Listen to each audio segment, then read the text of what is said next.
right? If you finished up your project and you feel like the whole thing is done well and you're ready to export it now, the trick now would be to send it to the exporting process, so that way you can see what it actually looks like. And remember, if your computer is older or slower, if there's if you kind of might have a few like less RAM or something like that, and you're trying to do a lot of effects and changing a lot of things, when you go to play it, you might see a lot of like yellow or red bars here, right? Like that'll in the timeline that tell you that, and when you go to push play, it's going to give you like kind of a just kind of like a herky jerky representation of what you're trying to do, and it can get kind of frustrating. So yeah, the only way to really know what'll happen would be to export this thing out and see what it actually looks like when it's baked. Right now the computer is just giving you a representation of what you're trying to do. It's like trying to simulate it for you, but you won't really know until you export the thing out and let's look at it. So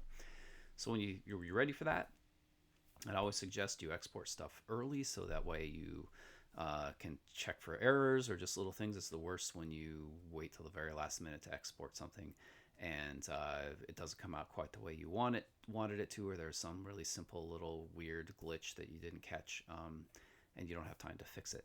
The other thing that can happen to people is they'll try to export it and their computer that they're using will take forever to export it, and then they run out of time before something's due. So those are all like things that are a problem, and that's really up to you. That's your responsibility to take care of it. So I always tell everyone, export a draft of this thing out like the day before, that if you had to turn it in to somebody, you could. So if you had to turn that thing in, just so you could say you did it, even if it's like not fully, perfected yet, just export a draft, and then you have some backup. And then if something bad happens to your final and you can't get it done in time, you've got that backup there that you can submit to your clients or to your teacher or whatever it is you need to do. So that would be my suggestion. Get ahead of the game a little bit. Don't wait till the very last minute.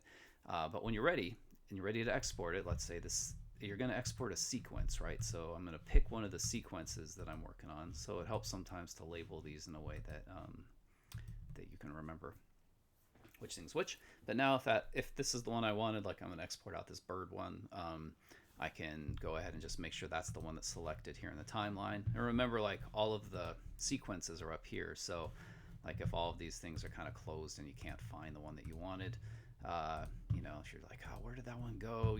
Just remember to look for this little icon and just double click on it and it'll open that whole sequence up for you and you can kind of see what it looks like. So, so if I'm going to do the bird example one, I'm going to make sure I double click that. Nope, sorry. That was, I think it was sequence 6, wasn't it? Nope. There it is, sequence 5. See, if I named them correctly, it would be I could find them a lot more simply, right? So again, to rename something, I can just click on it here, go to rename, and I'll call this like,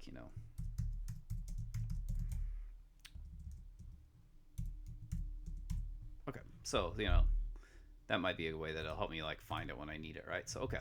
So if I have that one selected down here in the timeline, I can just go up here to File, Export, and go to Send to Media, Adobe Media Encoder. You want to make sure that you send it there. It's just the easiest way to get it kicked out and baked kind of in the correct form. So it's going to open up a new piece of software that you do have to download off of the Adobe Creative Cloud Suite. If you haven't downloaded it yet, you'll want to make sure you do that. And it's going to bring up the thing that you just sent it. So there are all kinds of options. And so this is set up to do all these commercial grade things, like if you're going to export some video file out for, cell phone, like smartphone kind of a resolution, and like send it to a cinema and do this or that. Like it'll let you batch process a whole bunch of them. We're not really going to get into that too much at this point. We're just going to go through some of the simple steps, but that's what this whole Adobe Media Encoder is for. If you ever have a file format that you can't quite make work, sometimes you can bring it in here and export it out as like a .mov file or H.264 file, and you can use that almost anywhere. So it's kind of a good thing to know about. So if I go here and I go to the first thing I'm going to want to do is you'll see it up here in this queue, right? So I'm going to click on that. I'm going to say, well, where do I want to put this thing, right? So maybe it's going to try and put it in your desktop or something like that. And remember, we want to try to keep all our stuff organized. So I'm going to go down here to my thumb drive, right? I'm going to go to this one. And then I usually make like a new folder in here that's like, you know, that's just a way for me to kind of keep everything kind of together, right? So I'll call this one final renders, because I might have multiple drafts or different pieces of things I'm going to render out. And I can click save, right? So that tells it, send that file as it kind of cooks and bakes in the oven here. It's going to send it out there. And then the other options are this one, where you have all kinds of formats. So these are basically video and audio codecs, they call them. So they're pretty complicated.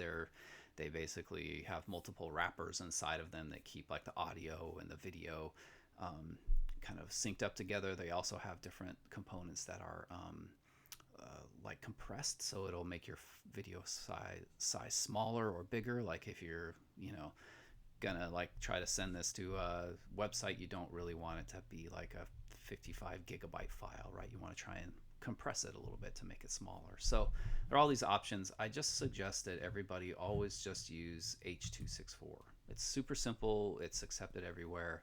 It's really basic.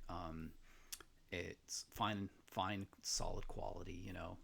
And you can change like the bit rate if you want to. You can change the output name. You can say only do video, or make sure you do the audio also.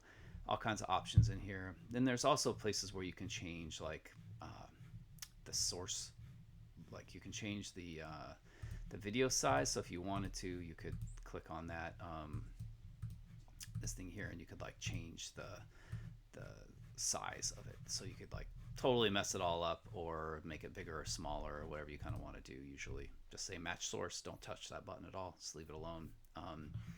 And you know, lots of options here, but I just say click H.264, make sure you have the audio selected if that's what you want, click OK, and then it's gonna just kind of go back. Okay, these are the settings you just selected, and then just click this little green button here that's like the play button and the start queue button, and that's gonna basically render your project out for you. And you'll see the blue line move as it's sort of baking and processing its way through. But you don't, you know, if yours is slow, just go get a cup of coffee or something. Sometimes you have to push the render button and then like walk away and come back in a while, because it can take a bit of time depending on what kind of processes you're asking the computer to do to your video, and how fast or slow your computer might be. But you can see here it's done, right? So it's the status of it is done. We're finished baking our cake, if you will. So now you can just go ahead and go back to your jump drive, and let's go in and let's see if we can find the thing that we just made. So again, I created a folder called Final Renders, and then there it is, Bird Final. So now this shows me what it'll look like.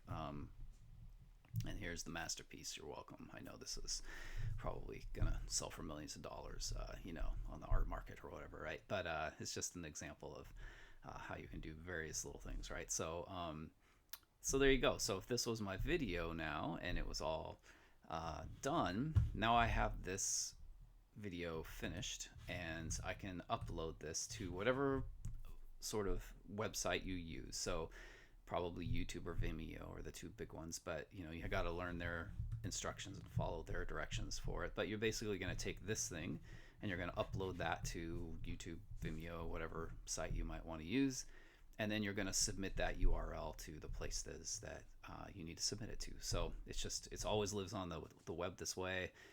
You're not trying to upload this file. If you look, it's a 117 megabyte file, which is not super big, but sometimes if you're trying to email this thing around, that's not going to work, right? It's way too big to email to somebody. So if you just submit it to YouTube, Vimeo, one of those places, and then just, you know, cut and paste the URL into your email then people can just go to the website and watch it there, and it kind of lives, it's hosted on one of those sites. You know, if you're kind of looking for a classy, really nice, clean interface, I recommend Vimeo. If you're looking to like reach the masses, YouTube is the way to go, obviously. So I hope all that makes sense. You've just walked yourself through a whole bunch of Premiere tutorials to get you to this point, but it should give you everything you need to kind of do your beginning level projects and get kind of rolling with it. And as you go, you'll learn a lot of things and learn new workarounds. And every time you know, they release a new version, something changes, but this will give you the gist of it.